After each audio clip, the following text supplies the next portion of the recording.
بسم الله الرحمن الرحيم. الحمد لله رب العالمين، وبه نستعين على أمور الدنيا والدين، وصلى الله وسلم على نبينا محمد وعلى آله وأصحابه ومن تبعهم بإحسان إلى يوم الدين. أما بعد، walaalayaal maanta waxaan ka hadli doonaa dadka muslimiinta inay seem yihiin oo ilaahay subxaanahu wa tacaala seemka wada dhigay, hal meel aan ka soo wada aas-aasnay oo hal ilaa rabbi aan wada leenahay. maanta qodobkeena saasuu ku saabsan yahay. لا يزال الخير حيا لا يزال إن في الدنيا سلاما. بسم الله الرحمن الرحيم. يا أيها الناس إنا خلقناكم من ذكر وأنثى وجعلناكم شعوبا وقبائل لتعارفوا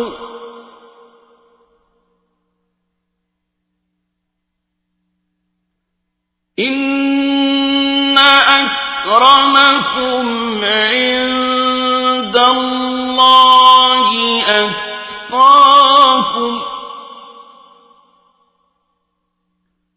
إن الله عليم خبير.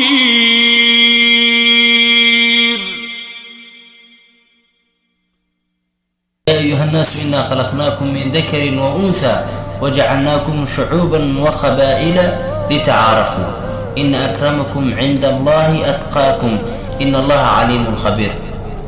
آياdan waxayna tusinaysaa ilaahay subxaanahu wa tacaala dadka inuu mataqaana u kala bixiyay qabaa'ilo inuu dadka ilaahay subxaanahu wa tacaala u kala bixiyay.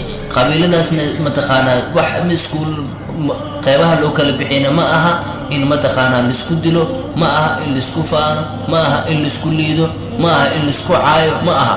waa ilaahay subxaanahu wa tacaala wuxuu u kala bixiyay inay isku gartaan dadka. saa darteed dadkiina isku gartaan, ninkaan reer hebel waay, ninkaan heer hebel waay. laakiin ma aha mataqaana adi heer hebelaa tahay qof xunaa ka soo jeedaa, adi ma tihid adi heer hebelaa tahay qof fiicanaa ka soo jeedaa, ma aha walaalayaal.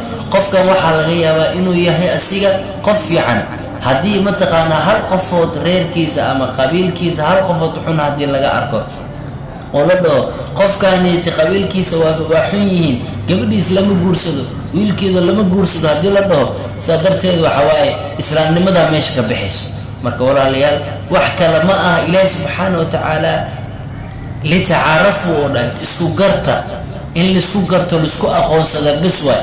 laakiin ma aha adi reer hebelaa tahay gabadhan ma dhaqmayso, wiilkan heer hebel waay, ma isdhaqmayaan, mana soo galaan, ma isyeelaan. waxyaalaha maanta mataqaanaa socdo oo la dhahay aniga wiilkan ima soo galo, gabadhanna ma soo gasho, heer hebel waay, heer hebel waay. heer hebelkaas inta ilaahi subxaana wa tacaala amuumay, heer hebelkaana ilaahi subxaana wa tacaala amuumay. berina hal meelaa la wada aadaa, sababtoo ah qabiilkan landheeraha ma laha meel gooni as ugu talagalay. rabbi gooni ma laha, mataqaana cadaab gooni iyo janno gooni ma laha. waa ilaahi subxaana wa tacaala agtiisa la wada aadaa. qof walba kii mataqaana landheerka ka dhashtay iyo mid gaab ninkii ka dhashtayba waxaa la wada aadaa min allahi agtiisa, ilaahi subxaana wa tacaala agtiisa la wada aadaa.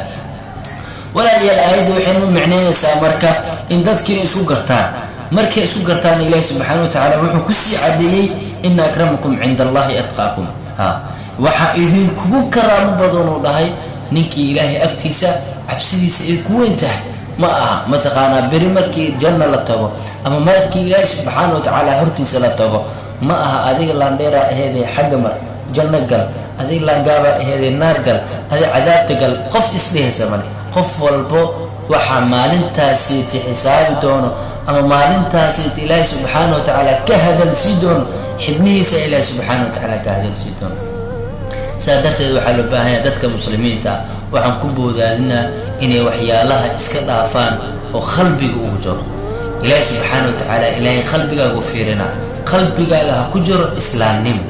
qofkan haddii liita xataa ومتقانا ريركيس قبيل ليتو كدشتا حتى waxa laga yaabaa inuu asiga qof fiican yahay waxa laga yaabaa inuu asiga qof rabbi ka cabsan inuu yahay waxa laga yaabaa inuu ka taqwa badan yahay waxa laga yaabaa inuu ilaahay ka cabsi badan yahay waxa laga yaabaa inuu ka salaad badan yahay sadarteed waxa loo baahan yahay marka walaalayaal ina anaga isxisaabino nafsadaada ina xisaabisid qofkii xun iyo qofka fiicanbo oo islaamka waxa waajib ah ina xiriirisid ina mataqaana wanaajisid ina mataqaana soo dhaweysid لأجل وكل هاي إسلام لماذا أسيتي وأحكال سو متقانا مؤقبة هذه هذا دوح وخبنيس وخبنيس إسلام لماذا سأخبنيس من أخبنيس أسيق لندير وكان اشتاكوم هذه بروح في عنها كو كانوا مؤخبنيس سادرت وحل الباهية إن أخوتت إنما نطعمكم لوجه الله لا نريد منكم جزاء ولا شكورا قفك إسلام كأمرك وخبنيس inaad ugu qabanin qabyaalad inaad ugu qabanin haku amaan inaad ugu qabanin haku mataqaana haku faali ma waa ina ugu qabata liwajhi Ilaahi ta'ala wala liyal mawduucina intaas ku soo koobina wixii aan khalday nafsadeed iyo shaytaankii ahaatay wixii aan saxayne aqligeyga iyo diinteeda iyo mataqaana ma ku sixin waa wuxuu Ilaahi subhanahu wa ta'ala iwaafujiyay ilaa waxaan ka bareenaa inuu Ilaahi subhanahu wa ta'ala dambiga waalidkeena dhaafo hada billahi tawfiiq wa salaamu alaykum wa rahmatullahi